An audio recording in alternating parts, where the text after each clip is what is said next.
Assalamualaikum warahmatullahi wabarakatuh.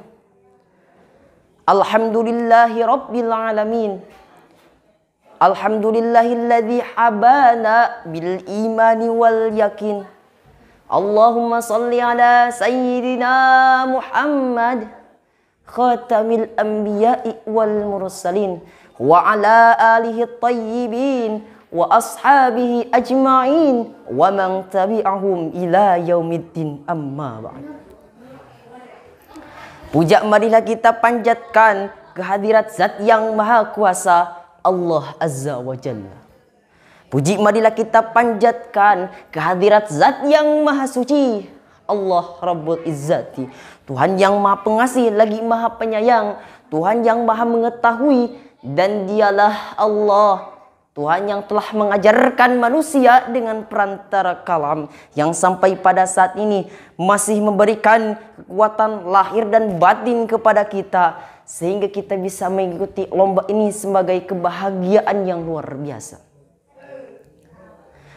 Salawat bertangkaikan salam senantiasa terlimpah curah kepada seorang hamba Allah yang anggun kepribadiannya, halus budi pekertinya, serta penuh kesederhanaan dalam hidupnya, yang hanya memerlukan waktu kurang lebih 23 tahun. Beliau sanggup mengubah tatanan hidup manusia dari kejahiliahan sampai pada masa yang penuh dengan peradaban, sehingga dunia barat menjuluki sebagai the most successful and religion personality, yaitu baginda Nabi Muhammad sallallahu alaihi wasallam. Khalil Gibran, seorang pujangga Libanon, pernah berkata dalam bahasa Libanonnya, "Khohafa bilo katalo siyahaho," demi kejayaannya. Suatu bangsa membutuhkan generasi muda. Ungkapan tersebut mengisyaratkan bahwa demi kemajuan bangsa Indonesia tercinta, saya, saudara, dan seluruh bangsa Indonesia berusaha membentuk generasi muda yang berakhlak mulia. Namun saat ini, di tengah-tengah era globalisasi, di tengah-tengah maraknya budaya barat, dan di tengah-tengah derasnya arus informasi melalui media informasi yang semakin canggih, upaya tersebut menghadapi kendala yang cukup serius. Mengapa demikian? John Naisbitt dalam bukunya Megatidis 2000 mengatakan, di balik setumpuk dampak negatif media informasi terdapat segudang dampak positif. Jika dampak negatif telah merasuk dan merusak generasi muda, maka akan muncul pemuda-pemudi yang anarkis dan binal, jenius tapi tak berakal, pintar tapi tak beriman, pemabuk, penjudi, dan lain sebagainya. Maka dari itu, perkenankanlah saya akan membawakan tema membangun generasi Qur'ani. Hadirin rahimakumullah, Dewan Hakim yang saya hormati, kita sering tercengang menemukan kisah bahwa dari sahabat sampai salafus saleh telah menghafal Al-Quran sejak usia belia. Sejarah para ulama telah dicatat dengan tinta emas dengan tahfidzul Quran. Bahkan Sayyid Qutb dalam Mu'allim fi Thariq menggelari generasi sahabat sebagai generasi Qur'ani yang unggul. Imam Syafi'i yang telah hafal Al-Quran sejak usia 7 tahun. Sahal bin Abdullah At-Tustari bertutur, "Aku pulang pergi ke madrasah untuk belajar tahfidz, dan aku berhasil menghafalnya ketika aku berusia 6 atau 7 tahun. Dan Ibnu Sina ketika ia berusia 10 tahun telah menyelesaikan menghafal Al-Quran." Masya Allah, tabarakallah. Di usia 6, 7, 10 tahun generasi kita bisa apa? Lantas apa yang harus kita perbuat? Marilah renungkan ayat Al-Quran surah At-Taubah berikut ini. A'udzu billahi minasy syaithanir rajim. Bismillahirrahmanirrahim. Wa ma kana yu'minuna liyanfiru kaffah falawla nafara min kulli firqatin minhum ta'ifatun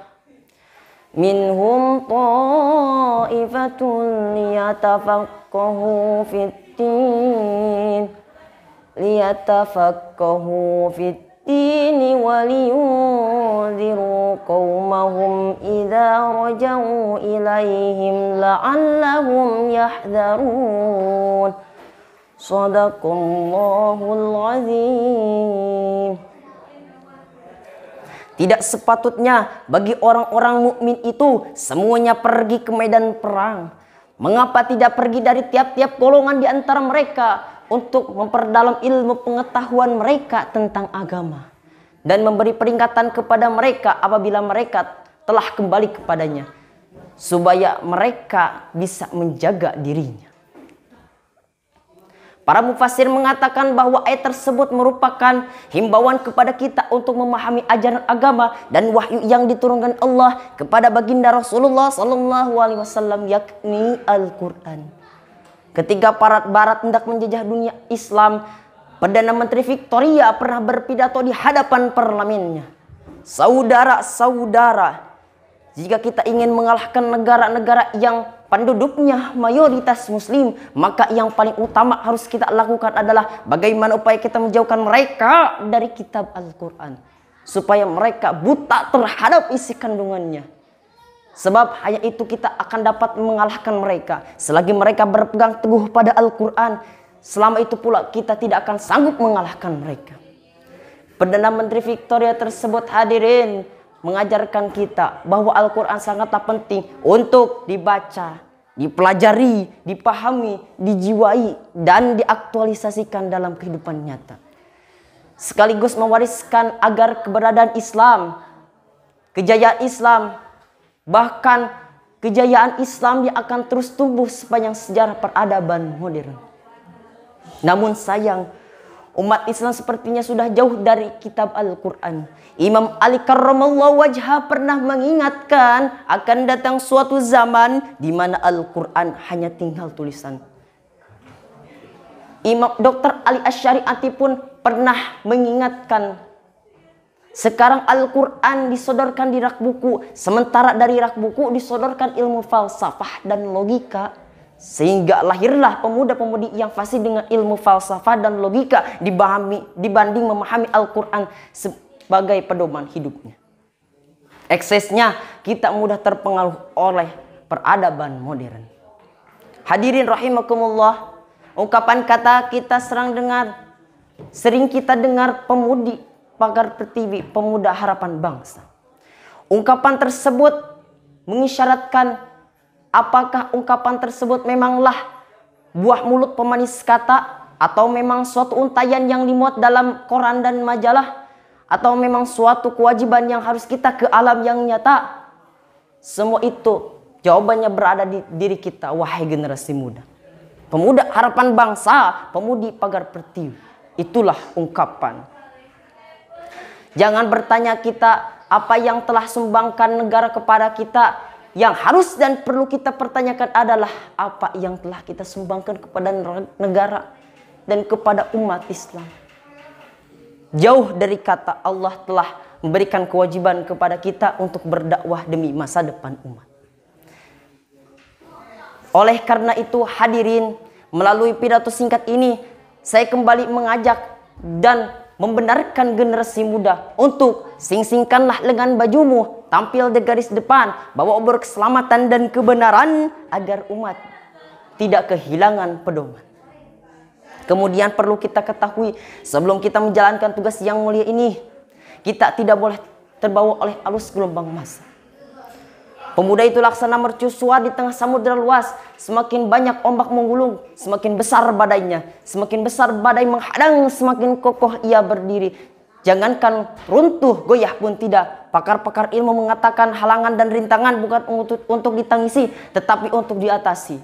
Laut takkan indah tanpa gelombang, malam takkan indah tanpa bintang, dan bintang pun takkan bersinar tanpa kegelapan malam. dan perjuangan takkan berarti tanpa pengorbanan. Hadirin rahimakumullah. Hanya itu yang dapat saya sampaikan. Semoga bermanfaat. Kurang dan lebihnya mohon dimaafkan. Wa qad yurja bisyaifi bur'un wala bur'un lima jarhal lisan. Ungdur mangkola wala tangdur mangkola. Baca Quran sambil minum kopi, ditambah gorengan semakin nikmat. Kalau Al-Quran selalu di hati, insya Allah selamat dunia akhirat. Wal afu minkum wabillahi taufiq wal hidayah. Wassalamualaikum warahmatullahi wabarakatuh.